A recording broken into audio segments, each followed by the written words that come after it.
Metadata Utility, Maintenance Switchboard, delete switchboard.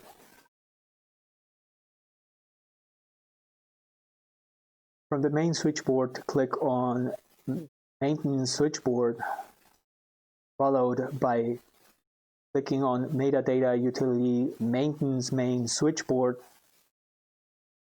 followed by clicking on Metadata Utility Maintenance Delete Switchboard.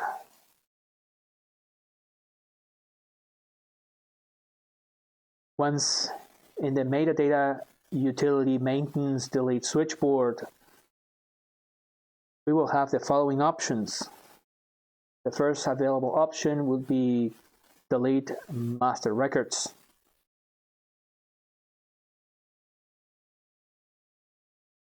Once clicked, Metadata Utility will prompt the user to confirm to process the delete of the selected master records. If no records are selected, Metadata Utility will confirm the user that no records are selected. But if records have been selected and placed in the selected records queue, how to select records or place selected records on the selected records queue. We have a separate video that addresses that topic, and we welcome those users to visit that video or to visit our website to review the detailed description that we have, how to place records in the selected records queue as well.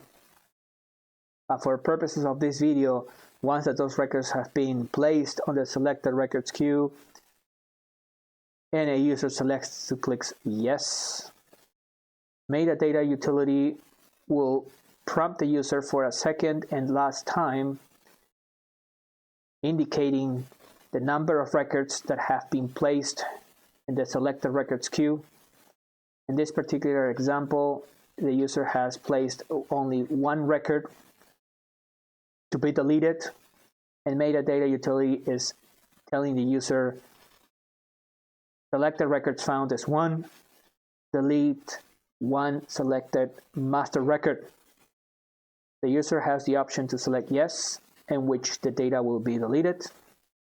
No, as the recommended option to go back and review the selected records queue. And cancel will be the third option that the user has to simply stop the process and do nothing.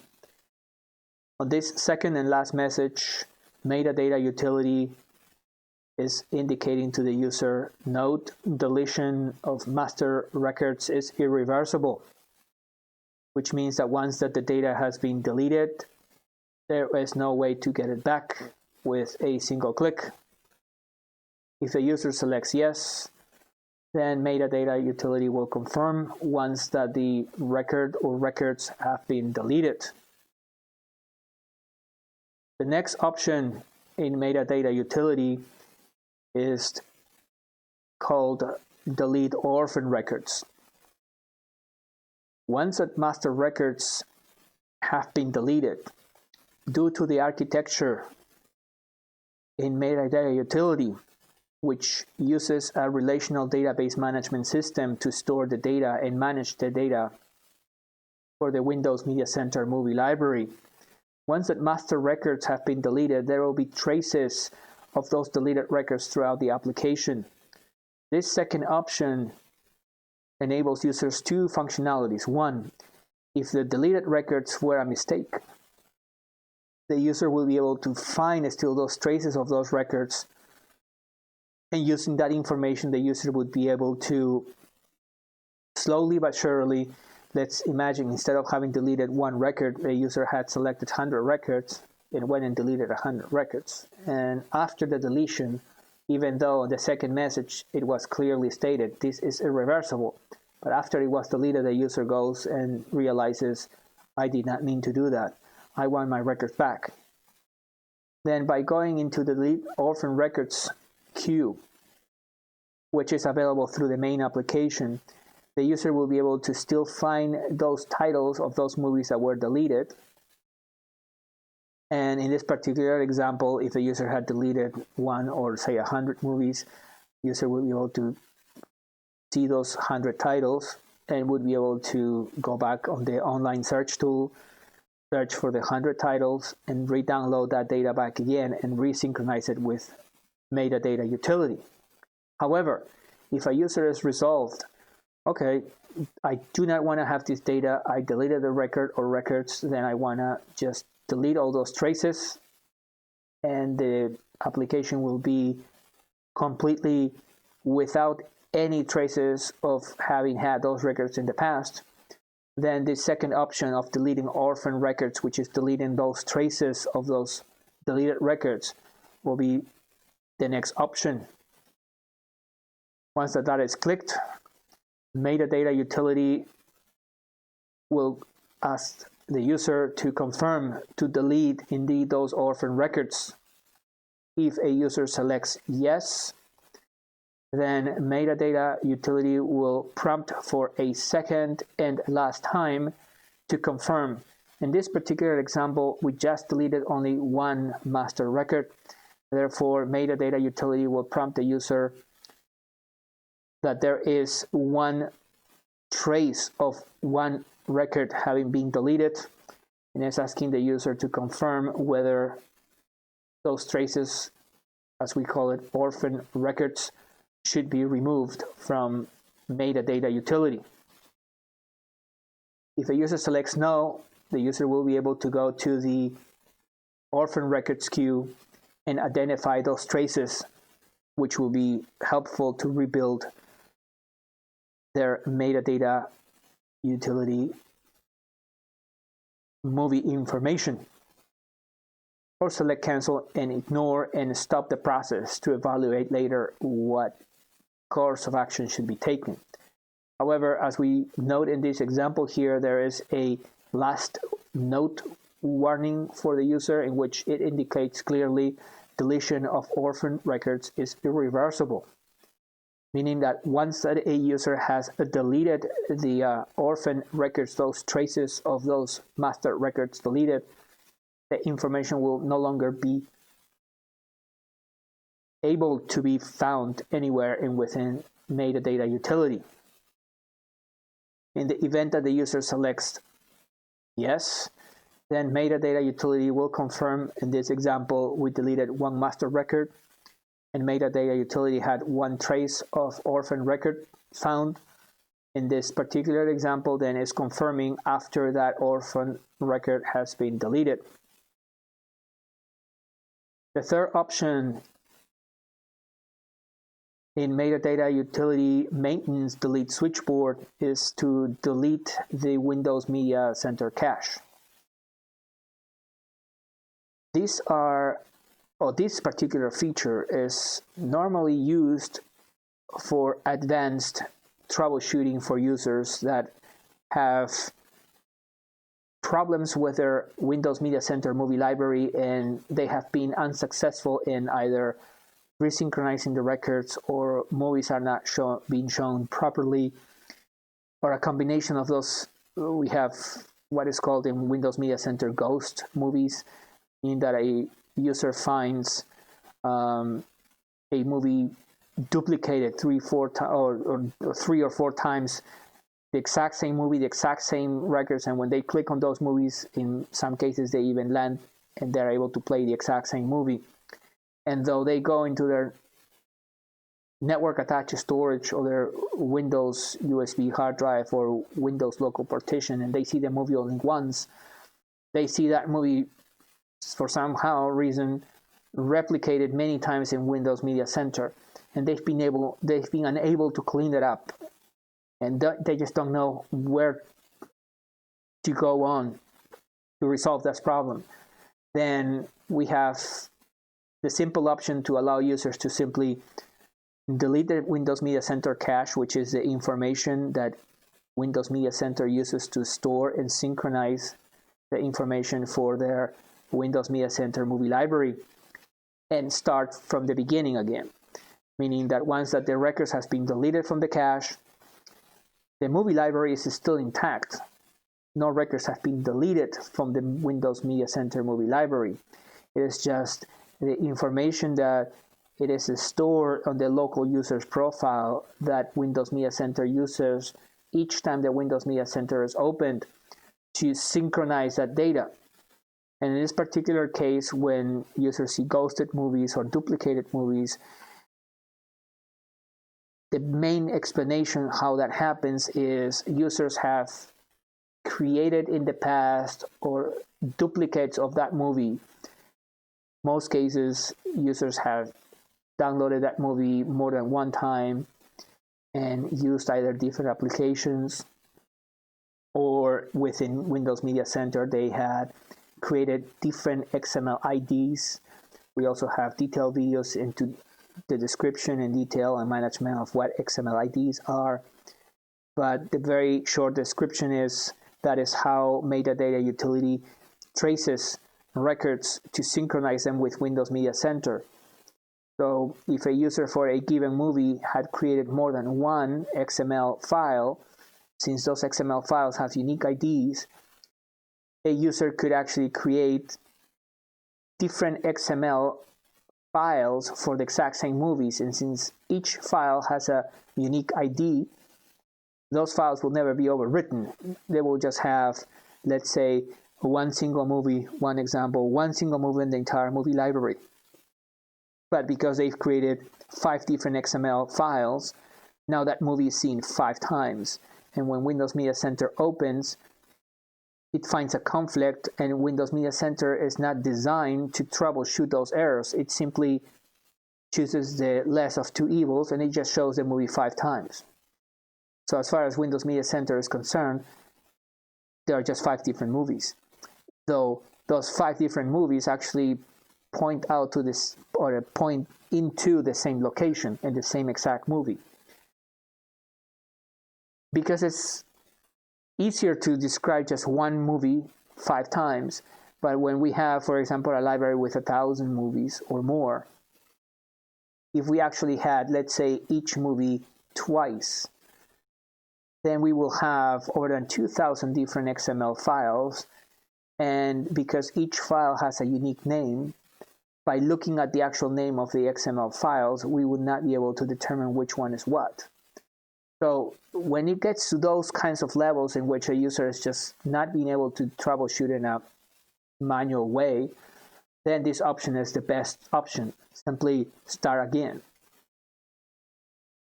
Here we have an example of a legacy version of Windows Media Center, which is for Windows Media Center XP Media Center Edition.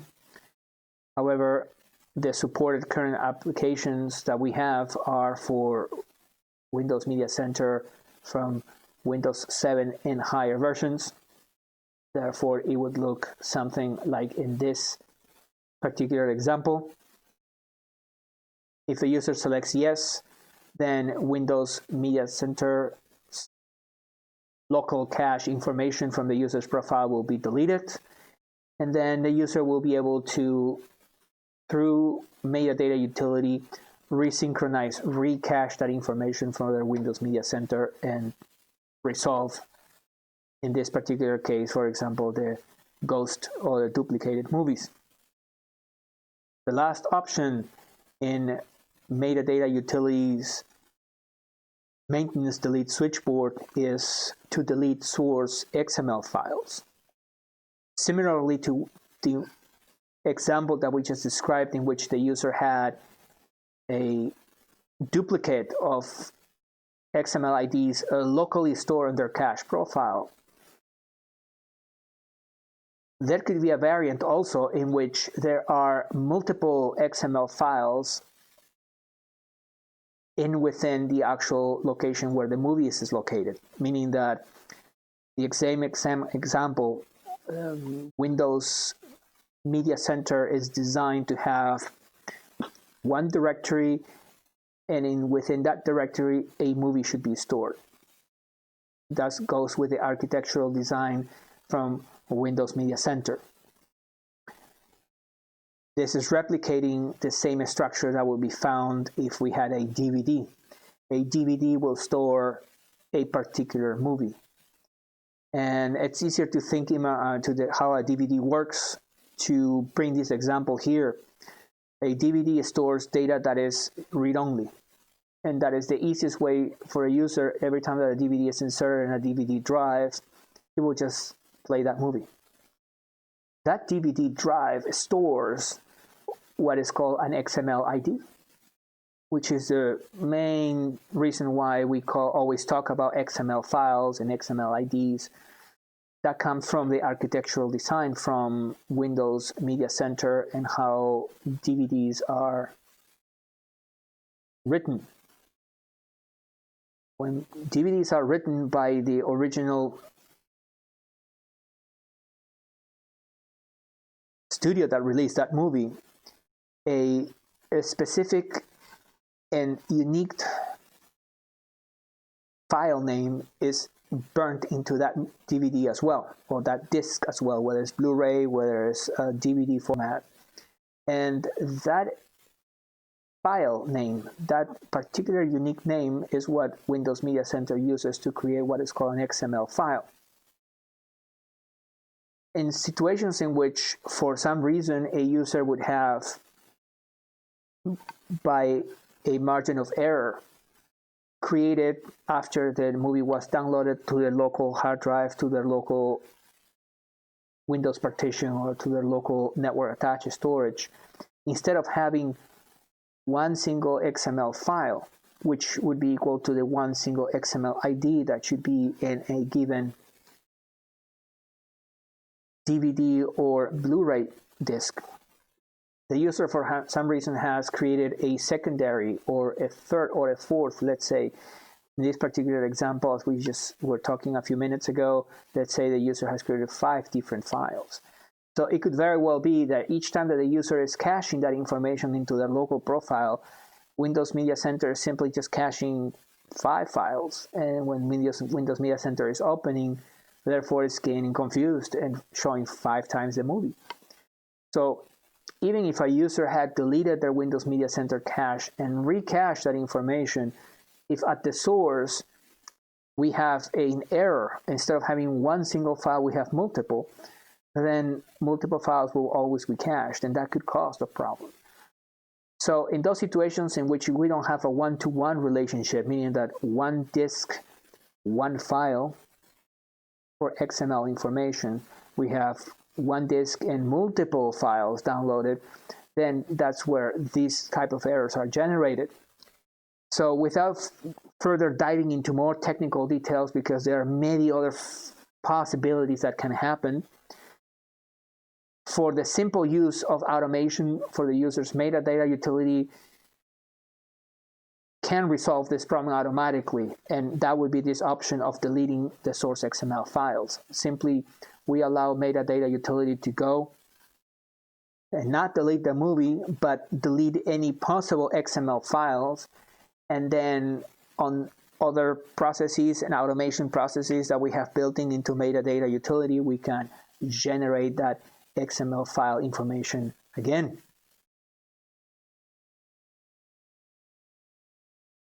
For any questions on any of these topics that we just described, or any other additional questions and any other functionalities or processes that are built into metadata utility that enable users to synchronize their Windows Media Center movie library using metadata utility, we welcome our users to click on any of our other videos that we have available, as well as to click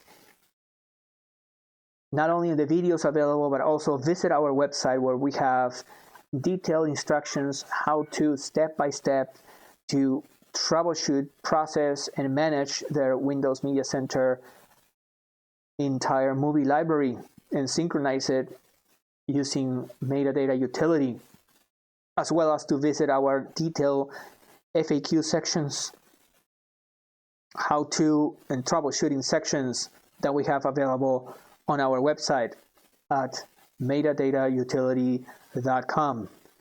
We thank you for watching.